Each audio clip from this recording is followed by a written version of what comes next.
Hey guys, this is Chris with Nolan's Motorsports. So most of my videos recently or in the past have been like racing or just kind of just showing you what I do. Well, I started thinking about it, and maybe I need to go back to doing like a how-to, or every once in a while do a how-to. Maybe make a new playlist for that. So anyways, here's a video of how a wastegate works. What is a wastegate? Why do we need it? How it works? All of that. So there you go.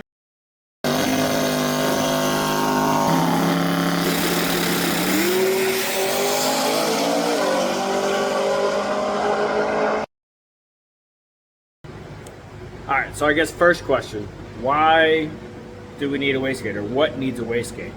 All right, so mainly they are on turbocharged vehicles.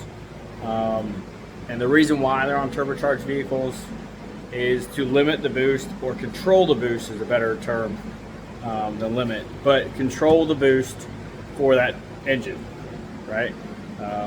If an engine has too much boost or too much pressure inside of it, it can cause the engine to literally blow up. So we want to control that boost, right? So any vehicle with a turbocharger, other than diesels are a little bit different. They're going to have a wastegate. But the main thing is we're going to control the boost by letting exhaust pressure dump into the atmosphere or back into the exhaust system. So let's take a look at my car. So we have the exhaust manifold coming down, it's hot exhaust gas, where it's going to have a Y in it, okay? One part of the Y goes up to the turbo. The other part, as you see, goes to the wastegate. So when we want to expel exhaust gases, we're going to open up this valve, essentially is what it is. We're going to open up this valve and exhaust gas will just come out of the wastegate. When we want to increase the amount of boost, we're going to close the valve. And all of that exhaust pressure will go to the turbo. The more exhaust pressure you have, the more boost you have. And turbo spins, creates boost. Okay. Like I said, if we want to limit boost or control it and dump it, it comes out of here and just either goes to the atmosphere, or in some certain circumstances, you can have the exhaust coming out of the wastegate, and it could go back into the actual exhaust that goes back to the car. A lot of factory cars do this, and then some other street cars do that as well, so that way they don't have a loud exhaust pressure coming just straight out of the front of the car. All right, so let's take one of these off, and then we can see how it works. Hey guys, I know you guys are busy learning about wastegates and stuff, but just a quick little thing. Make sure to like, comment, and subscribe on this video. Tell me what you guys want to see more of, and click that bell so that way you guys can get notified every time I upload a video. Alright, get back to learning. Alright, so here's my wastegate. Just like you saw in the car, exhaust pressure will hit here, and what's going to happen, you'll be able to see it. The valve will open. Oh, maybe. All right, here you go. The valve will open and allow exhaust gas out. Okay. As you saw, there's a valve in there, but if you can see, it's not completely flush. Also, do you see right there? You can see around. You can see around it, right? So to make sure we have a good seal, we have what's called a fire ring, and that goes in there, and that seals along the, you can see it. See how it's just up a little bit? When you push it all the way down, it makes it flat. And this sealing surface has a V-band, and that seals up against the exhaust, like the exhaust up pipe or the actual exhaust tube. So there's a flange and it seals on there, so it's an airtight seal. So that way when you don't want, or sorry, when you want to increase boost or have all of the exhaust gas going to the turbo. Nothing will get by this seal, or the fire ring is the better term, and it won't get by this valve. Okay, and then when we want to expel any exhaust, the exhaust pressure will push this valve open and then go out the exhaust. Okay, but why doesn't it always go out? There's no electronics on there, but they do make electronic wastegates. But in this version, there's not electronic. This is all done by a spring. So inside the top of here, there's a compressed spring, and if you know anything about springs, they're rated to a certain spring rate, like pounds. Okay, so this right now has a 10-pound spring in it. So, and it's matched to an approximate about as much exhaust pressure. That would take to open or push a 10-pound spring, right? So exhaust pressure pushes this up, and this has got a spring in there, so that way it limits around 10 psi.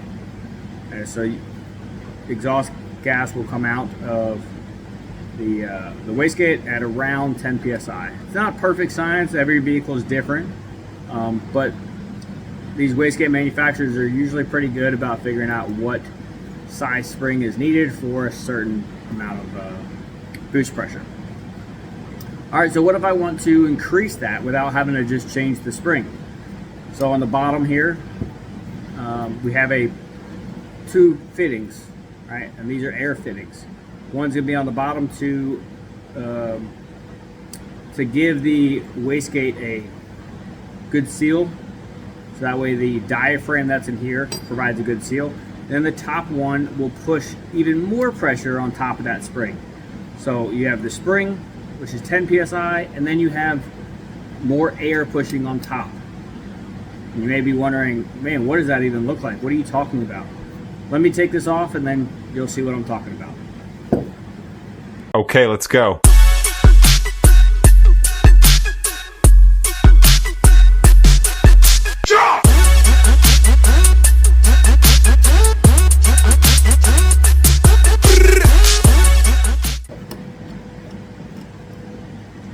Alright, as you can see, there's this huge spring in there. Okay?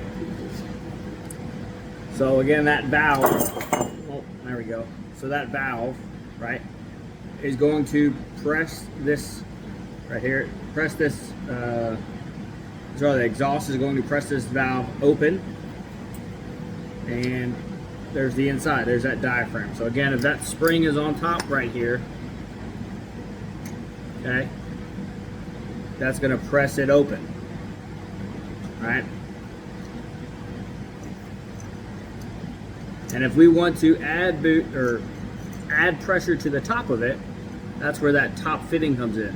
Okay, so imagine this spring, and if we're pressing up, but we're putting more pressure on top of here, we're going to then want to slam it more shut. Keep going, more and more air pressure. And it's only going to go so far with your normal boost controller. And then if you've watched some drag racers, they usually use a CO2 bottle to add as much air as they want on top of it. So if you fill this top canister with like 30 pounds of pressure, it's not going to open your normal 10 psi, right?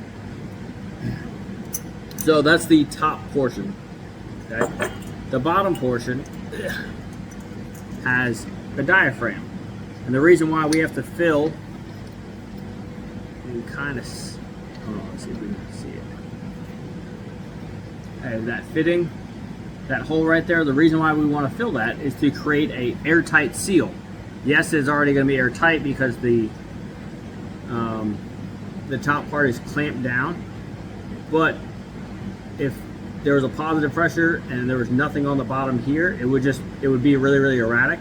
So we want to fill both sides with about the same, so that way there's some positive pressure.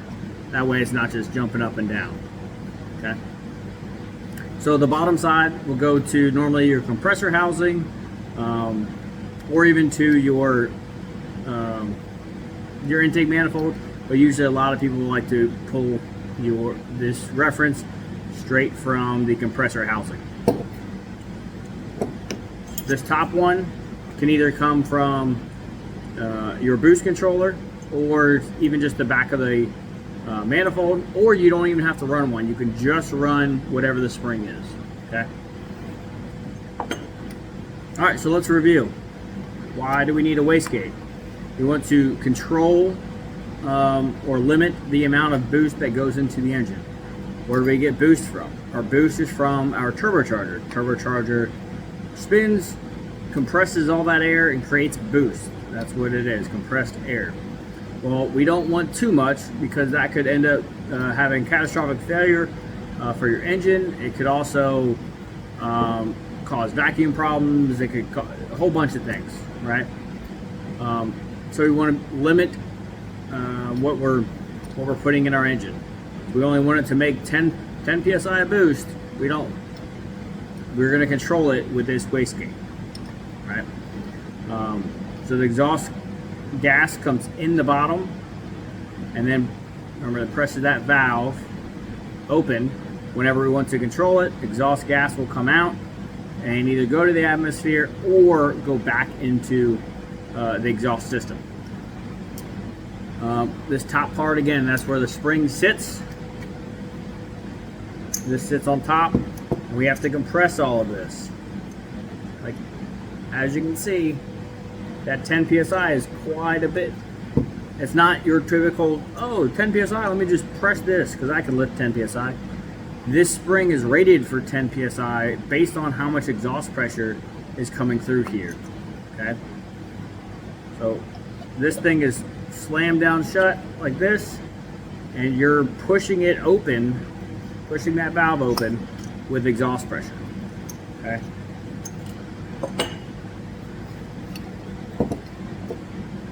Got any questions?